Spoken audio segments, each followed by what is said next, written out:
Good morning, everybody.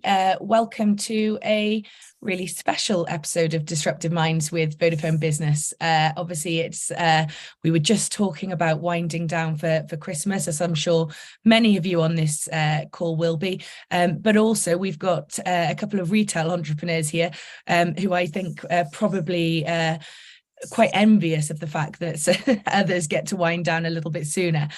So in this session, for those of you who've been following Disruptive Minds, we're bringing together some of the UK's most inspiring and innovative entrepreneurs to take a look back on the year, but also to look to the future in 2023, what that means for entrepreneurs on this call, what that means for entrepreneurship in general. 2022, for everybody, regardless of industry, it's been an incredibly challenging year as our nation recovers from the pandemic and we suffer the effects of the cost of living crisis. Today, I'm absolutely delighted to be joined by Disruptive Minds members Noman Ahmed of Crep Protect, Mike Dunn of XL Group, Dave Linton of Madlug, and Abigail Baldwin and Chloe Baldwin of Butter Crumble. So today with the entrepreneurs in this session, we'll be discussing what business will look like in 2023, their priorities for the next year, and perhaps some lessons that they've learned from 2022. There's an opportunity to ask questions. If you're joining us on Zoom, please use the Q&A function. If you're joining us on LinkedIn, Facebook, or any other platform that we're live streaming to, please pop the questions in the comments and Chloe will make sure that they are seeded through to us. So I think, although let's assume that there's some people on here who this might be their first Disruptive Mind session. So I'd like to start with some introductions, if I may. And Mike, I'm going to come to you first. Hi, everyone. How are we? You all okay? Good. Good. So for those of you who don't know me, my name is Mike Dunn, Managing Director and founder of XLTM Group. We specialise in construction-specific telemarketing and lead generation, which does not sound as sexy as some of the other brands that I see, the GBA and the Disruptive Minds team. But we've had a hell of a journey over the past 3 years. I set the company up by myself in my back bedroom just before pandemic, January 2020. Quite literally just me on my own with a borrowed laptop and a broken desk. And fast forward to now, and there's a team of 20 of us, and we've come a long way into our own building. We've had the pleasure of achieving and being nominated for some incredible awards since we set up. And it's a real honour to be a part of this Disruptive Mind session today. So thank you very much for having me. And it's a pleasure to see some of you again and then also join the session with you all. Brilliant. Thanks, Mike. Chloe, Abigail, can I come to you next? Yeah. Hi, everyone. So I'm Abigail and this is Chloe. And together we co-founded the creative studio Butter Crumble. We're based in West Yorkshire. And we've had the pleasure of partnering with a lot of community-sensitive organisations and family-friendly brands as well, like Mamas and Papas, John Lewis and Chester Zoo, to name just a few. Yeah, we're specialising very playful graphic design, illustration and branding. So we're really looking forwards to 2023 now and how we can really kind of refresh our design partners and also practice what we preach and make next year a really great one. Fantastic. Thank you both. So I heard you mention John Lewis there. It might be a good time to come to you, Dave. You've had a very exciting end to the year. If you could introduce yourself to everyone here. Yeah, sure. So Dave Linton, founder of Madlug, which basically stands for Make a Difference Luggage. And we're certified social enterprise and also B Corp. And basically we sell bags. And when we sell a bag, a pack away travel bag is given to a child in the care system so that none of them have their belongings moved in black plastic bin bags. So so it's been a bit of a journey for the last couple of years, particularly with the pandemic and the last year just kind of coming out of that.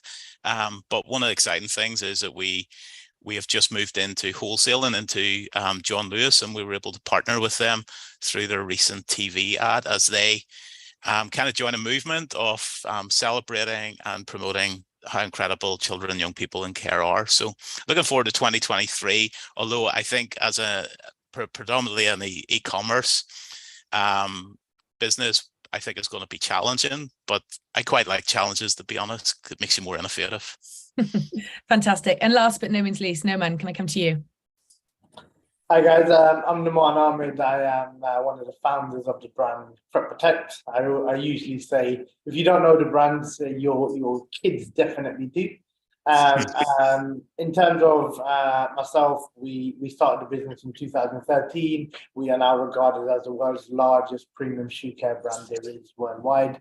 We're distributed in 52 countries and we're sold in around 30,000 stores there is worldwide. We sold 16 million units last year, and for us, our quest is to not just create great products, but just really to own and dominate and recreate a once boring category, but revitalize it and make it exciting. We're stocked in all the major retailers, and we have licensing deals from Adidas to the NBA to New Era, and we have brand ambassadors ranging from Premier League footballers to DJ Khaled. So again, for us, it's how exciting can you make shoe care?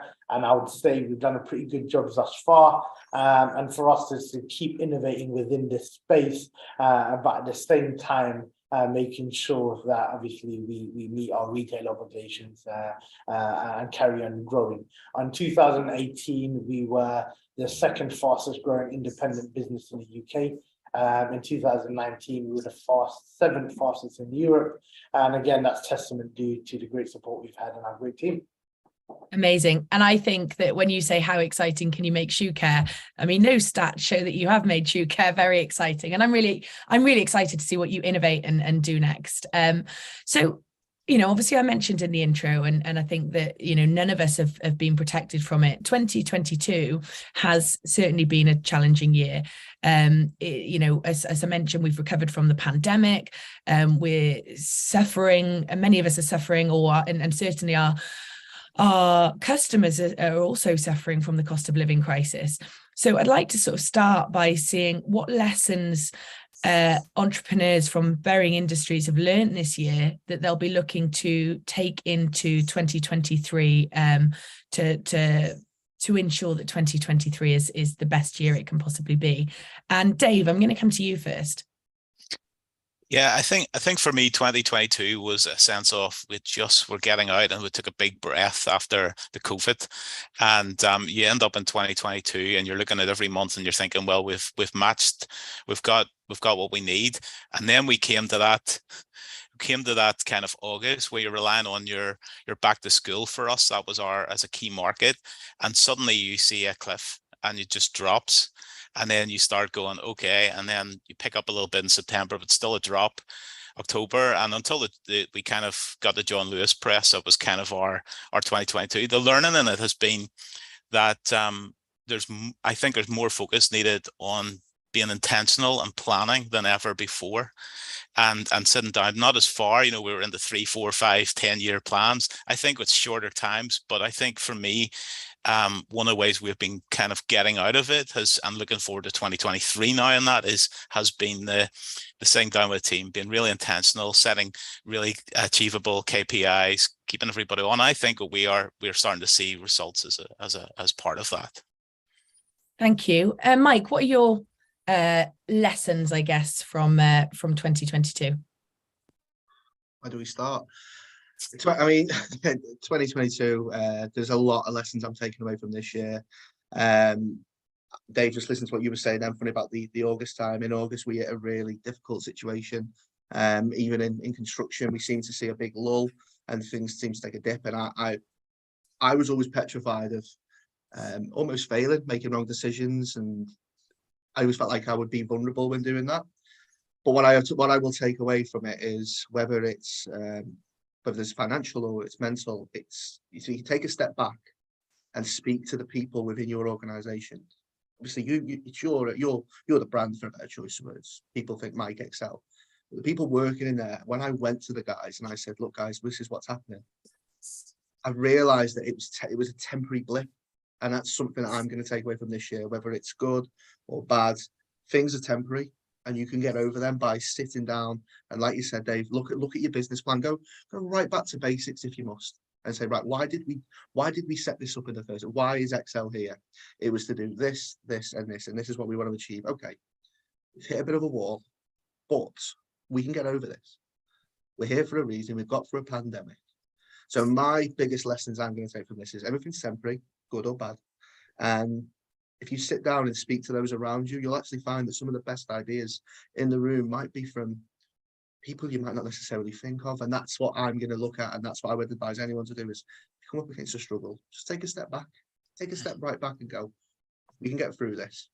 But here's why we need to get over it. But how do we do it? And create a plan, create a very simple plan, which will be simple steps. And for me, I'm sorry if I'm rattling on, but that's my key lesson from this year. Fantastic. Well, I think that's a great reflection. Chloe, Abigail, can I come to you? Yeah, I really like that, Mike. Like, we can get through this, and I think we're kind of adopting that mentality for 2023. Like, now is the time to invest and to keep going. Obviously, it needs to be a considered investment. Like we've all said already, you know, you've got to put the plans in place, but now is not the time to kind of just rest on your laurels. Exactly. You've really got to push forwards. And we've found that each kind of challenge or hurdle in our business, we've invested. Like we upgraded our office, we brought in new team members, we stepped up our exporting. And by making those considerations and really kind of pushing for it, we've managed to have our best years yet over things like COVID, and we're continuing to keep going into 2023. Yeah, it's about being brave. And you do have to be sensible too, which is why I think that having the plan and strategy is really needed. But yeah, 2022 has been a time to step it up a gear, and we're going to carry that on through 2023. Fantastic. I think being brave and sensible, and if you can strike the perfect balance in that, then I think you're onto a good thing. Naman, what would your thoughts be there? You know, anything that you've learned from 2022? I think we've got a rule now in the business. When you're speaking to clients, we don't even talk about COVID. That is the number one rule. We don't start a meeting, or we don't remind our client. We don't talk about that negativity. It's the fact that it's here, and we've got to learn to live with it, and we continue on. We like to talk and drive energy and engagement in meetings. So we're always forward looking. So we've got a rule not to talk about the pandemic now. It is done. Unfortunately, that has blipped our numbers. So we now found a happy medium between 2019 and 2021. 2020 is almost erased. So we have 2019 numbers and 2021, and we find a happy medium of that. We were quite lucky because we're internationally traded, so we had different COVID maturity levels happening at different times, so we're always still trading somewhere. I think for us it's very important to then use the time we did have between 2020 and now is to really work on our innovation, and the time that we would spend usually half-heartedly trying to get things done in a hurry, we usually took a strategic approach and drove new innovation at retail, looked at our fixturing, looked at a new way to elevate the brand into fixture. Because now when we do go into 2023, we have that concept and that ready. So we're not sleeping, and we almost hit the ground running, because that's what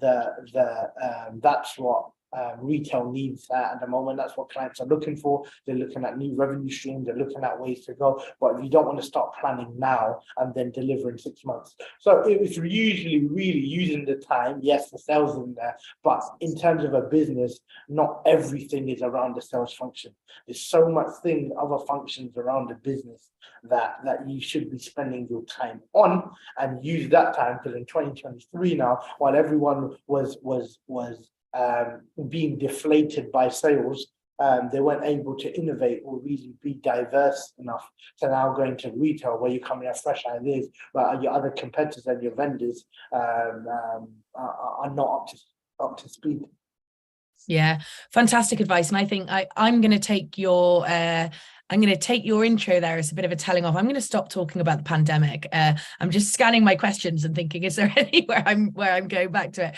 But and I can see what you're saying is resonating with a lot of people, because there's a lot of emojis flying around my screen. So I think One of the things at the Great British Entrepreneur Awards 3 weeks ago, when I was writing my speech, a lot of what we've noticed in our community is that entrepreneurs are filling far deeper holes than simply just economic ones. And I think that entrepreneurs absolutely are going to be at the forefront of addressing the world's problems and changing and making the world a better place. And I'd love to, hear your thoughts on what purposes are really important to you in 2023, above and beyond simply running a successful business and delivering sales. And Dave, I'd like to come to you first on that one. Yeah, so our business only exists to fix a social problem, and that is kids in care are incredible and they shouldn't be using bin bags to have their belongings moved. But to do that, we need to have a really successful business to create the sustainability, but also the movement is growing to being one that is empowering people to communicate that, how incredible. So it's not just the giving of a bag, it's the wearing it and being the non-verbal love without words to ours. So I'm passionate. I believe that business is the way of bringing social change. One is you employ people, so there's treating staff well, doing things well, putting money back into your economy. But I believe that through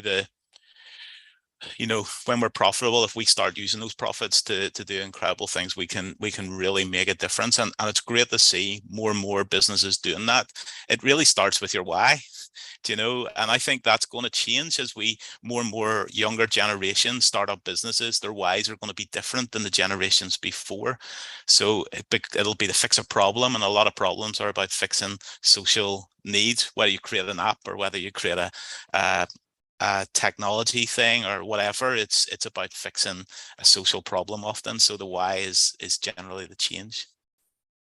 Yeah, and I'd love to get other entrepreneurs in the room's thoughts on this, and how important that why and having the social purpose within the business. I'm going to throw it out to anybody who'd like to jump in there.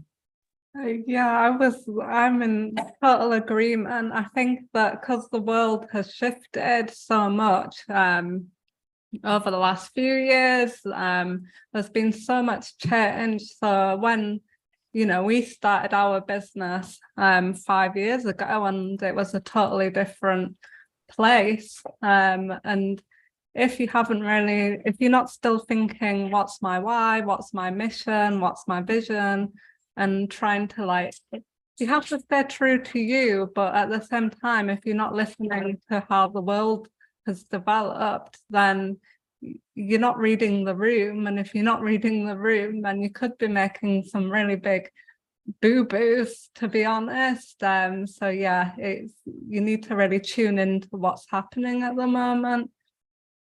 Yeah, 100%. Sorry. No, I was going to say, go for it, Mike. Sorry.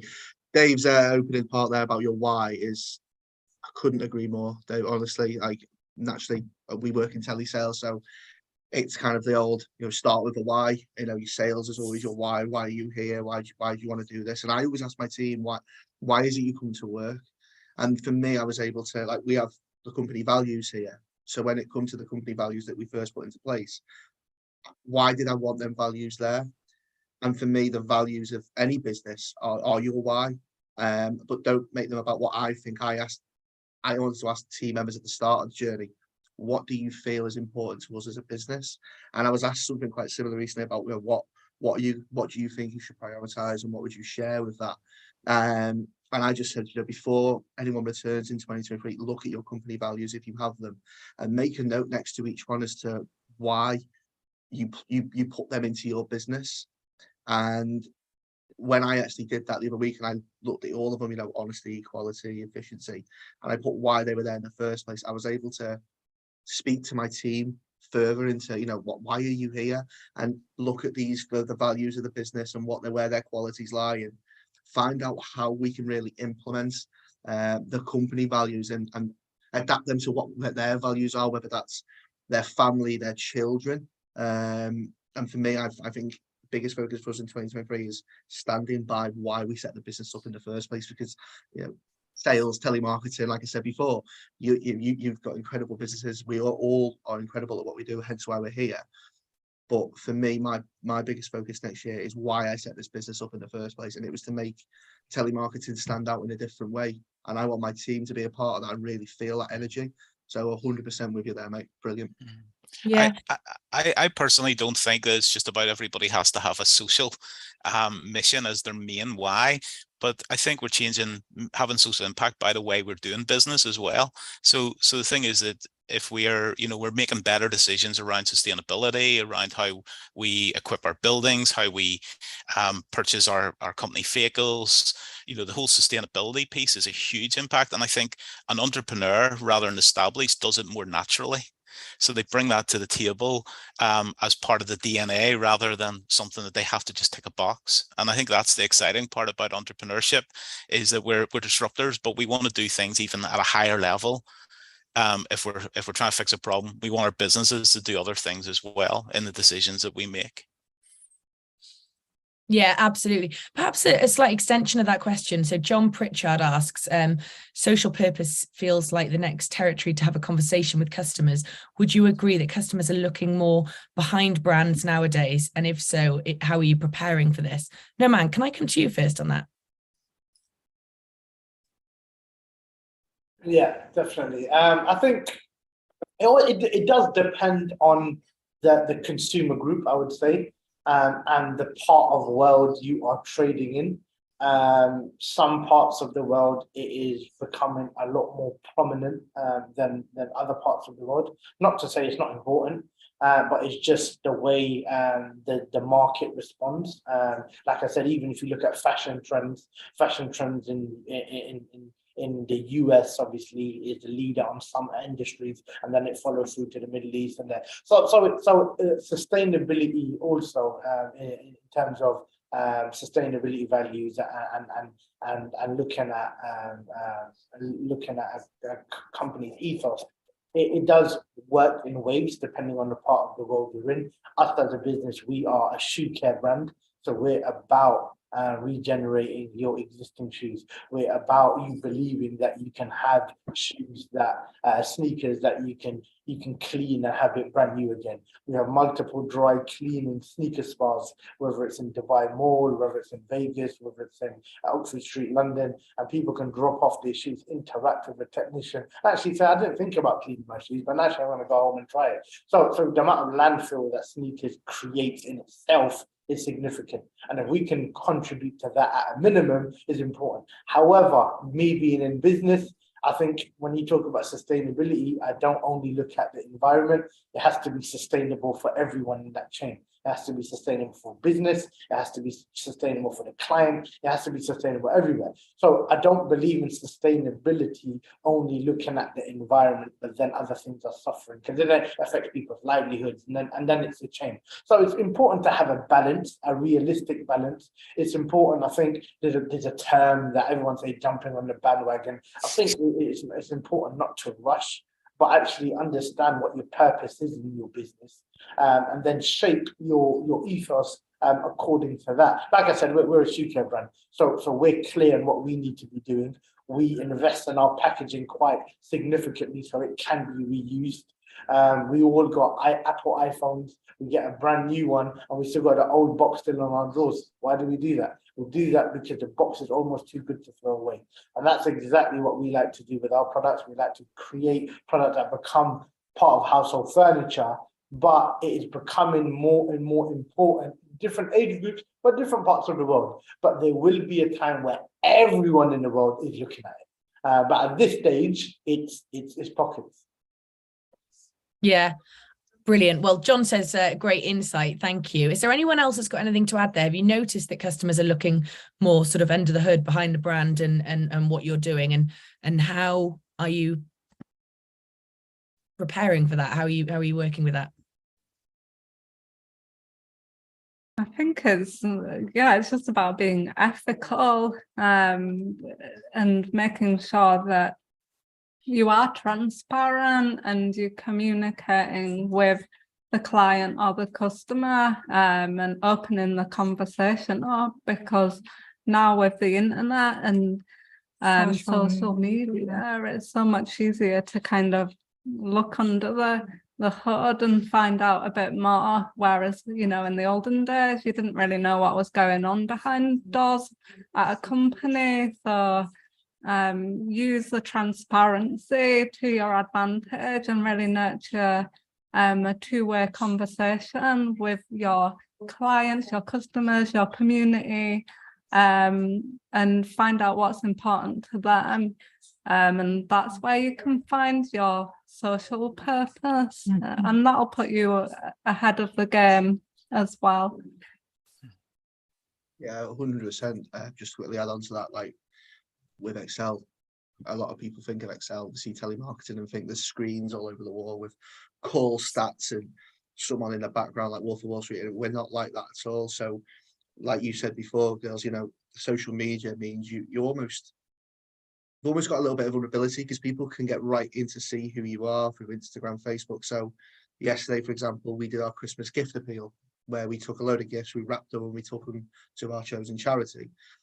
So what we like to do is get our clients involved in that. So we create hubs in the Northwest where people can bring hubs in. So it kind of gives them a feeling of who we are and what we're doing and why we're trying to achieve it. So we don't just come across as a standard everyday telemarketing company. And by having them conversations and just simple calls and saying, listen, you've been with us for so long, would you like to get involved with the Christmas gift appeal this year? It really opens up as to who we are as a brand, and go back to the why, as to what we're trying to do that's different to everyone else. And it makes a hell of a difference to how you're perceived and who and why people want to work with you as well. Yeah, absolutely. Great insight and advice there. So look, you know, right now, you know, cost of living crisis is, you know, on everybody's minds, and all of you here are employing team members.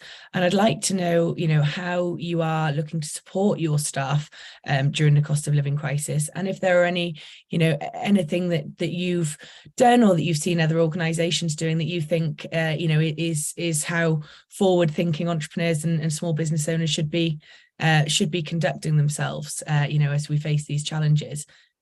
Dave, can I come to you? Yeah. For us, from day one, we have been a real living wage employer. So I think for us that that is one of our commitments, that, you know, we take that, and they have made significant increases, you know, so because we're committed to that, then we're following that. So that's where we've done. The other part, though, I think in the learning is we're in business, and so it's a fine line of having to make sure business works. Do you know, I think in the current last couple of years, you know, there's been a bit of keeping staff and trying to get staff, and, you know, we sometimes we're making decisions without really understanding the business behind it. So I think that for me, it's about creating a sustainable business that ensures employability and ensures jobs are there. So and I'm not going to use the looking back, but the learning for that, we didn't furlough any team. We put the value based on and even though people stopped buying bags, and for me that was the commitment of, you know, our team are important, our team are valuable, and we'll work out the business to do it. So I think at a time, real living wage, but also for us, it's about creating a sustainable business and really ensuring that those rules that we have are still around in a year or two's time, and in fact that we've created more. That's our plan. Yeah, absolutely. Naman, what would how are you, you know, supporting your team at Crep Protect? I think it's I think part of a lot of our employees' salary does really go, a chunk of that is travel. And I think for us it's important to open up and extend the working from home allowance. I think for us, although there is time where we need interaction, there is time we need to collaborate, and you need people in the office. But we've extended that out. And more importantly, we've also now restructuring our employee benefit scheme now to tailor it, whereas before we had it more standardized and looking at anniversaries, looking at health insurance. So now we're having it more tailored now, where usually we wouldn't really look at that and just keep it standardized. We're now looking at that to make it more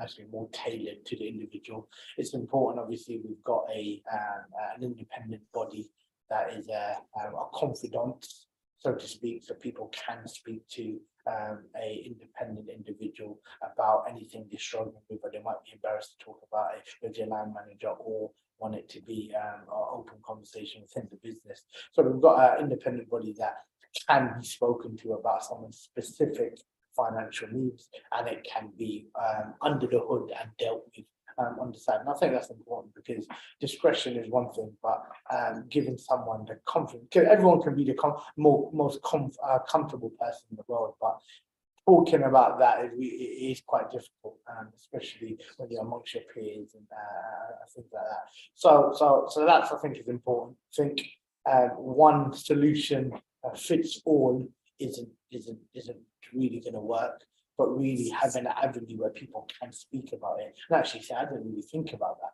because you're not going to have the answers to it. Things actually, I didn't really think about that, and that's good you thought about that. I wonder how many other people are facing the same difficulty. So it's important to have someone that someone can speak to, ideally someone external to the business. So then they can check. I know we have HR departments and stuff, but realistically, they are still internal to the business. So I think it's important to have that. Brilliant, thank you. And Mike?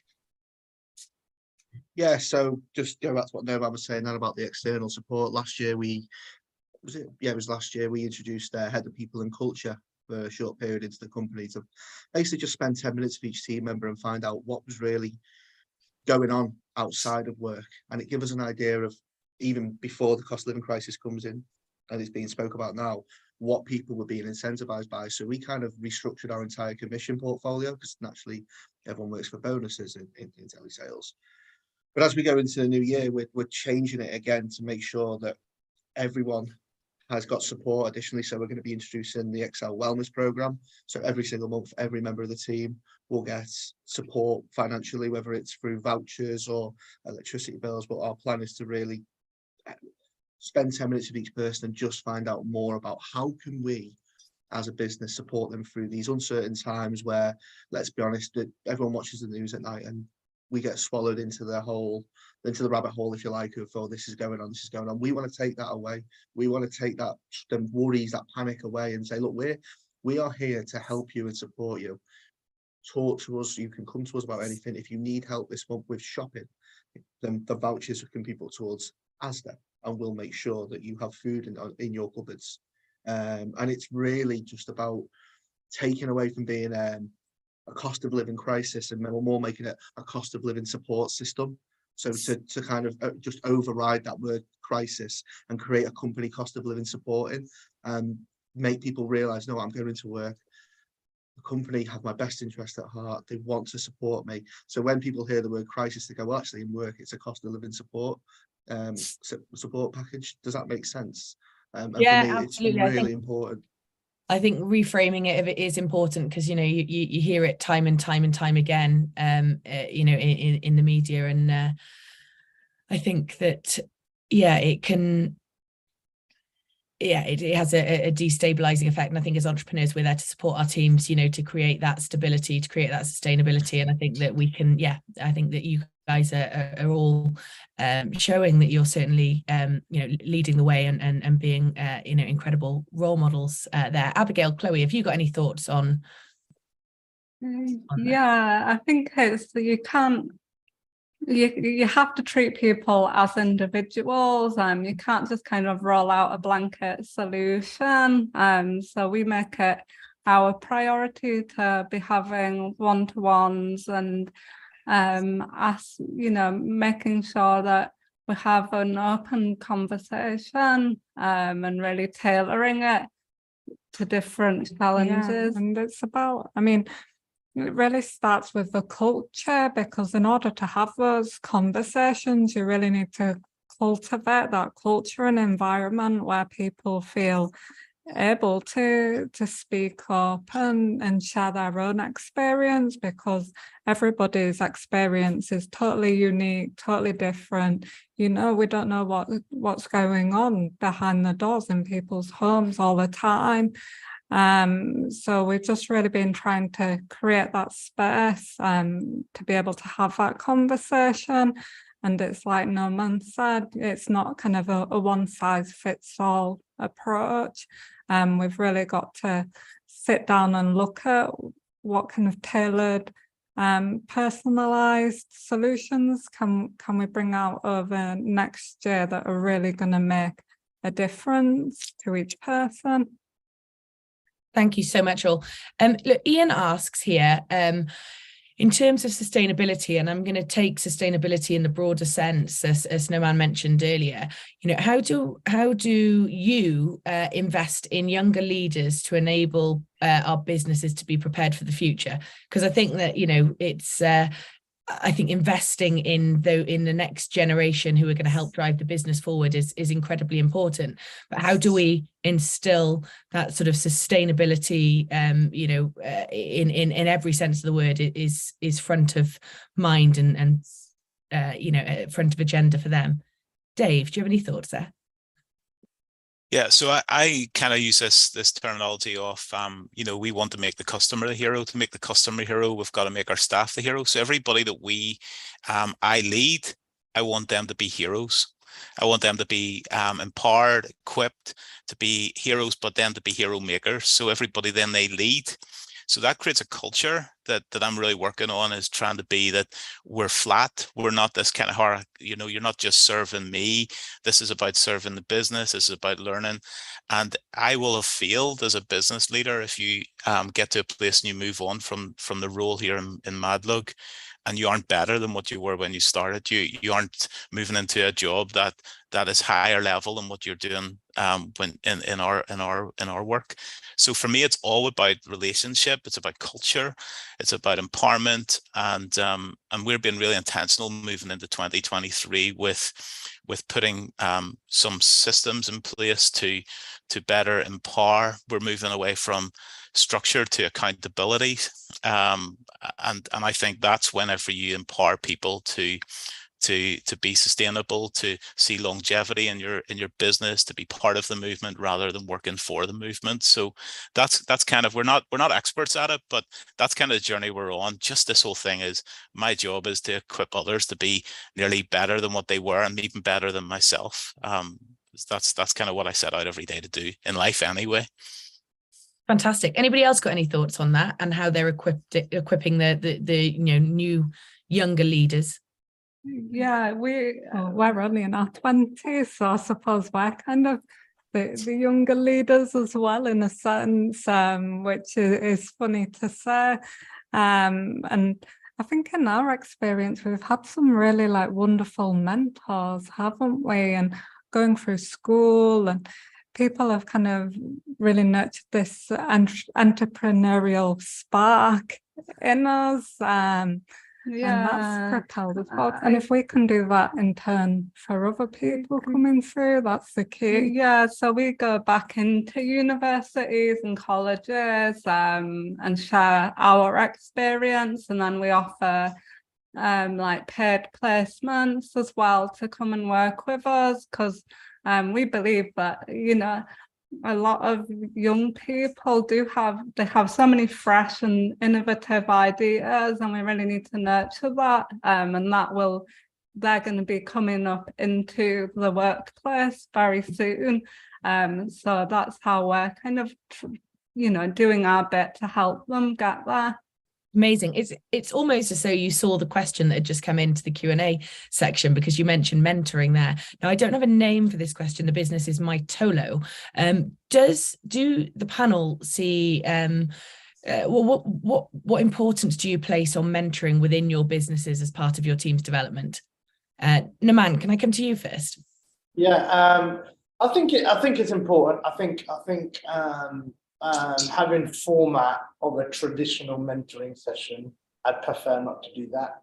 I prefer to have a chat around the table. I prefer to walk around someone's PC and have a conversation, really empower them and let them present what they're working on, rather than sitting down and saying, this is the session for me and you to talk. I don't really work with that formality. I think it's important for us to create a very comfortable environment for someone can. Because like I said, for us is we have industry experts within our business, and that's important. But it's important for us. We've done business in a non-traditional way, and we've achieved what we achieved. Had we have sat down and read books and followed the traditional route, I don't think we would have been where we got. Not to decredit some of the theories out there, they're definitely beneficial. But I've always said to everyone in our business, don't follow a path, create your own trail. And that is exactly what we've done in business. So it's very important. So when you hire the youngsters, you allow them to be themselves. And actually, the insights that come. If you look at social media now in comparison where social media was 5, 6, 7 years ago, it's changed completely. So you have to be able to be adaptable. Our content creation, our marketing, our PR is relatively a lot younger age group in comparison to other businesses, purely because they know better. Yeah, they know better, and you need to be able to do that. So I think for us, from a mentoring standpoint, is to have.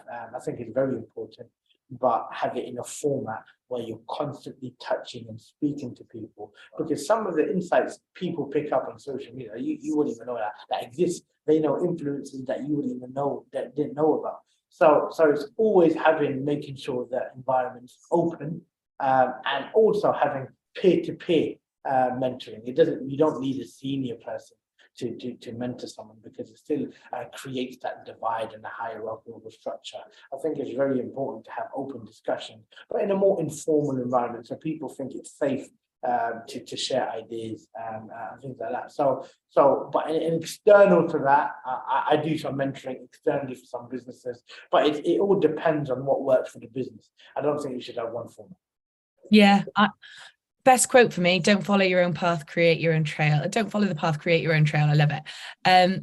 So I'm really conscious of time, and there's a couple of questions I really want to ask the panel. So, we're at the end of the year now, in December, as we've talked about, entrepreneurs are sort of looking forward, and identifying areas to boost their resilience in 2023 and beyond. And the topic that came up a lot at the beginning of this year was digitization being, one of the most effective ways for businesses to become more resilient. Now, Vodafone, who, as you know, we're partnered with on Disruptive Minds, have found that almost 1 in 5 SMEs describe themselves as laggards when it comes to new technology. So, I'd love to hear your experiences and, what approach and steps can business owners take when planning for 2023 to ensure that innovation and change is implemented in their businesses. Mike, can I come to you first? Yeah, certainly. So I think that's the technology side of things is something that Excel is definitely going to be pushing forward with. Calling us laggards, in all honesty, is probably a compliment, because where a lot of our work is phone based, but what we have done is we've looked at our business model throughout this year and we said, right, what do we implement in the new year which makes teams' life easier to work with? How do we have communication more transparent? And we're now implementing a brand new system for the team to use, but also our clients to use as well. Because with us, everything's about communication and being transparent, so they can see results, and more importantly, what their return on investment is. So what we are doing now is we're looking at our business model. We've kind of stripped it back and said, okay, let's break down the walls of being a telemarketing provider, and let's become more of a just transparent is the best word I can use, really. So the new technology that we're investing in, implementing into our company, will mean that everyone across the board knows where everyone is. And we're really excited because we tried to implement new ways of working with technology in the past, and every time we get so far, it's something else comes up, and we're trying to juggle and spin plates. So going back to what we were saying before, it's taking a step back and going, right, why is it important to have this piece of technology in place? Well, it's going to make this and this easier. So for me, I would say any company like ourselves that has kind of held back and said, we don't really need to invest in it yet, look at why the staff need it, not just you, not just the Excel. Why do your team need this technology? How's it going to make their lives easier to come into work? Because not everyone wants to work from spreadsheets every single day, which I'm going to hold my hands up and be honest with. That is what we've been doing for quite a while. But I would certainly say that for us, to ensure retention is upheld and communication is of a high quality, our technology levels are going to go through the roof in the new year, 100%. I'm on mute. Chloe, Abigail, I can see you agreeing there. Have you got anything to add? Yeah, I would say that there's a lot of organisations out there that offer free support around this as well, like Innovate UK, UKRI, and then our local enterprise partnership. They offer like a digital enterprise fund, so you can upgrade your technology, and that's part funded. I would get in touch with your local council and find out what support is out there, because there is a lot. There's funding, there's all sorts that we all need to take advantage of. I appreciate that. Thank you very much. Unfortunately, every time we get so far with any approach we've made, they say, well, what do you do? And when we say we're telemarketing providers, you feel the shivers come down the phone. So that's why we've had to have one that's custom built for ourselves. So we accept it. Really conscious of time. The hour always flies by here, so I've got a couple of questions to sort of wrap up on. But I'd like to. It's a big question, and take it as you will. But what does business look like for you in 2023? What would you say that your main challenges are going to be in the coming year? And Naman, can I come to you first on that? I think our biggest challenge is really is to then just keep innovating within the space. Retail for us is increasingly become challenged purely because of the consumer behavior now generally to move online, which is not particularly a bad thing, but obviously where your core business is at retail, it's how do you stick to your core and bring new innovations at retail, because just having a good product now isn't good enough. You need to be able to have a retail solution when it comes to friction. You need to have a movement, a market movement. You need to have a brand. So I think for our biggest challenges for the businesses, we've grown significantly year on year. How do we then top 2019 and bring new innovation within the space? I think economic uncertainty comes and goes. We're not too worried about that, purely because, again, we are an internationally traded company that trades in 52 countries. So although there will be financial difficulties in some regions, other regions they're not. So I think challenge-wise for us, it's to obviously understand the different markets and the challenges they have, and obviously shaping our approach to that. Brilliant. Thank you very much. Dave? Yeah, 2023 for us is, we believe, is a year of, we've got a product over the last number of years really established. We've got a brand now really kind of getting recognized at a different level. And for us, the thing we're looking forward to is the scaling of that, is taking it to the next level. The challenges is the supply chain for growth. Really, that's the part where we have a business that works, but it's next level stuff. So there's going to be a bit of strategy and planning and putting systems in place, and in the current supply chain time scales, that may become a challenge to us as we move forward. We're looking at things like third-party logistics and stuff like that to take us to the next level, so that we start to scale without having to just always build a team to do that. Thanks, Dave. Chloe, Abigail?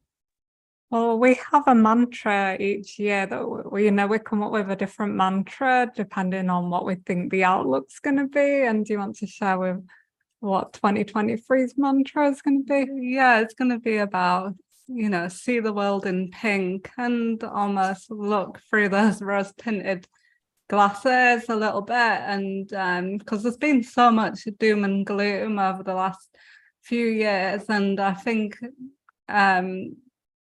don't want to kind of focus on that. We want to try and turn this corner and push through and inject a bit more playful fun into what we do. And just keep that energy going. Exactly.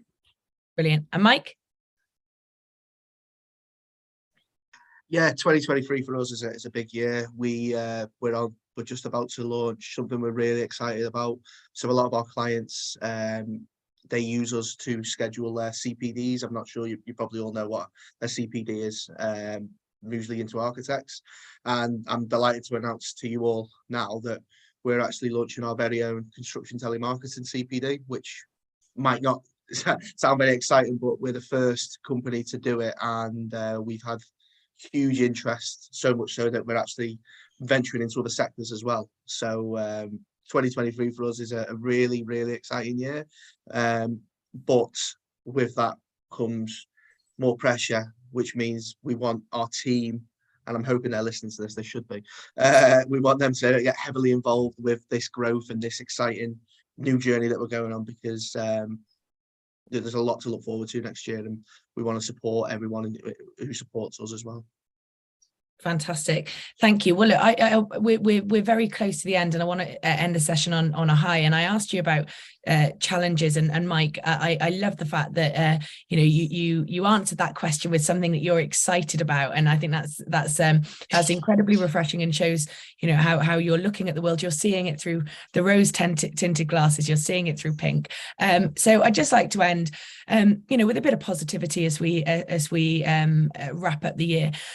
What are you all most excited about for next year and the years to come? Where are the big opportunities that you see? And Naman, I'm going to come to you first. For us, it's we're expanding into new markets. For us, we're having a massive focus on China and South America. I think they're massive emerging markets for us, and we're opening up local offices there. It's important to be localized. We relaunched our brand new online, because of how things have gone, we are pressured to relaunch our new e-commerce platform, which we're excited about. And we have a very new, exciting innovation that goes into stores beginning of next year, which will see a machine that will sit standalone in most stores now, where you put your shoes into a enclosed chamber. In 45 seconds, your shoes are protected, and you walk out with a protected shoe, and that's done automated within a enclosed chamber. Talking about sustainability, also the exhaust air that are released from the machine is actually cleaner air than the atmosphere due to active cold filters. But again, it's an item which is innovative.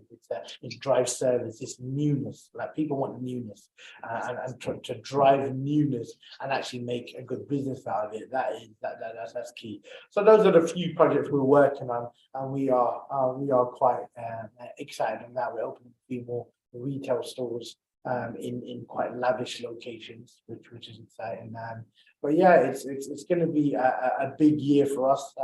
We've got new revenue targets for the whole team, and we're just going to push forward.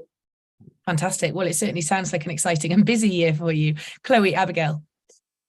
Yeah, we're similar. Yeah, I was just going to say we're following you, Norman, because we're also, going international. Our biggest client this year was actually from the United States. So we're really excited to see the growth there. And, who knows what other international partnerships could be around the corner. Yeah. Absolutely. Fantastic. And Mike, we heard your very exciting news. So unless you've got additional exciting news, I'm gonna wrap up with Dave. Just very quickly. Yeah, might not be exciting to some people, but my wife started in the new year finally as well, so she can do all the organisation, the stuff that I'm not very good at. So I'm really excited about that, because me and my wife are actually going to be opening up a new business as well, which is going to support the telemarketing. And then in 2024, we're actually looking to go to New Zealand as well, because there's a couple of clients of ours over there who are desperate for us to go and work with them. So yeah. Anyway, I'm going to shut up now. No, very exciting. Dave, what are you most excited about for 2023? Yeah, we set up a goal to reach the 100,000 kids getting proper bags We're currently around 60,000, and so I'm looking forward to achieve that this year, and ensure that no child carries their life in a bin bag. Fantastic. Look, it's been an absolute pleasure. Thank you so much for being part of the Vodafone Disruptive Minds. You know, this is all about Great British Entrepreneur Awards. We're all about bringing community together and bringing entrepreneurs together that may not have normally met, and sharing thoughts and challenges, because no matter what industry, what size of business, where we're based in the UK or indeed the world, we're all facing very similar challenges, and that becomes very obvious on sessions like this. So I'd just like to end by saying thank you so much for being part of Disruptive Minds. Have a very Merry Christmas, however you are celebrating and spending time with loved ones. And I hope to see you in 2023 refreshed after a well-deserved break. So thank you so much, everybody. Have a brilliant rest of the day. Thank you. Thanks, everyone. Thank you, guys. Merry Thank you. Christmas.